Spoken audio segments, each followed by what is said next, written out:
Hey, it's your pal Aaron. I'm the video editor here at Perfect Circuit, and I wanted to show you guys how to use the Syntonie Circuit Bent Video Enhancer to make some cool graphics and do some cool glitchy effects.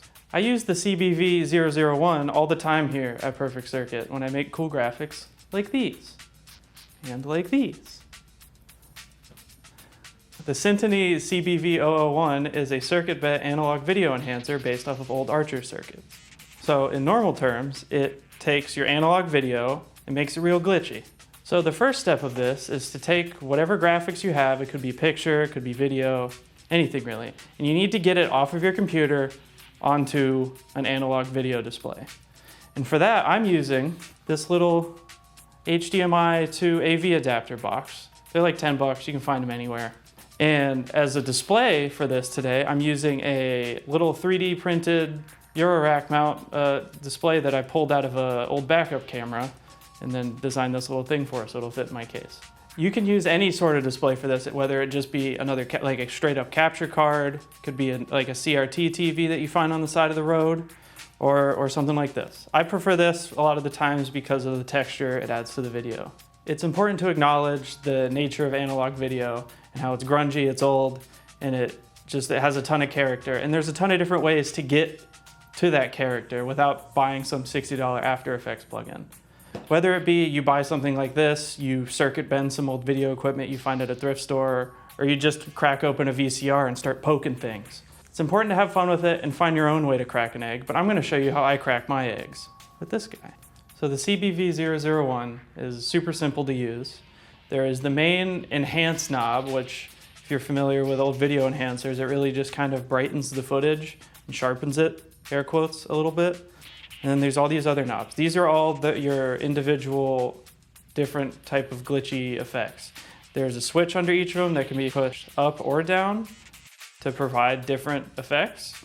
And then you could combine them with the other knobs to do some cool stuff, in theory. So a big part of how I use this is I have a camera pointed at it and I record just as many glitches as I can, of a bunch of different variety, and then I take them back into After Effects and layer them on top of each other and isolate frames of certain glitches that I like, and then just construct something cool out of that. So right now we're gonna zoom in on this screen and capture a bunch of glitches.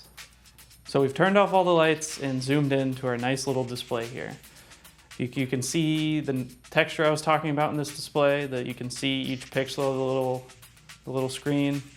And we're now gonna find some cool glitches with the Syntonie and then just start recording everything we get.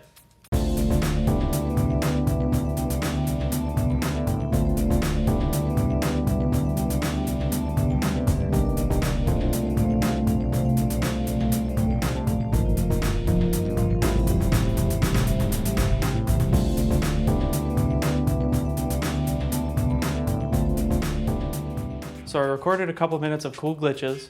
I'm gonna take that footage, head over to After Effects with it, do some layering, throw some effects on it, and see how it turns out. All right, so I got my footage here in After Effects, and now we just need to scale it up, maybe do a little bit of color correcting. So ultimately, it looks like this. Here you can see that nice texture I was talking about that the little backup camera screen gives the footage. So what we get to do next is just start stacking the footage and playing with blending modes and choosing frames you like, so you can ultimately build the final composition.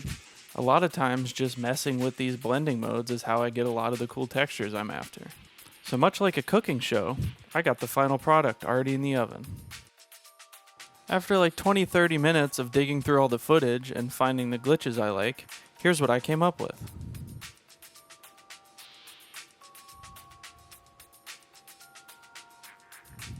As you can see, it all really boils down to just finding frames you like, picking blending modes, and just stacking stuff and keep building on it till you eventually find something you like, or a couple glitches that work really well together when they're all layered on top of each other. And ultimately, I got like 10 layers here of stuff all working together to create this composition. Don't be afraid to dig and pick and choose a single frame here and there that you can just layer on top of each other, put next to other single frames to get super cool different textures and stuff that you wouldn't get from just recording this. And don't be afraid to go in and mess with the opacity settings. Scale some stuff way up, scale some stuff way down, stretch some stuff out, make some stuff blurry, and just continue to build on it till you're happy with it. So I got my final composition here. I'll usually take all of that, pre-compose it, and then throw some effects on the whole composition. So after a little bit more color correcting to give it that nice perfect circuit blue, and then a little bit of glow to make it look more like a screen again, you get something like this.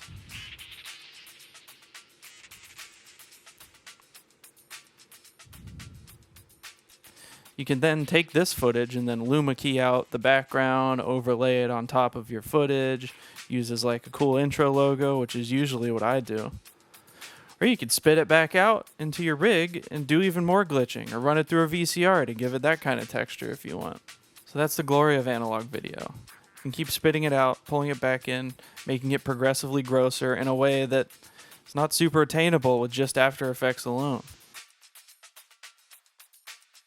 There's a ton of different ways to achieve effects like this. This module is personally my favorite, along with this little screen. You can find tons of different ways to display your video, and they all provide their own interesting textures. These little screens are dirt cheap, and they're everywhere. You can find CRTs on the side of the road. You can find cheapo capture cards on the internet too. They all provide their own interesting way of capturing the video. The CBV001 is available in its own standalone little case too, so you don't need any other Eurorack equipment. Anyways, thanks for watching. We have a bunch more video quick tips coming your way. Make sure you like and subscribe, smash that bell, and we'll see you next time.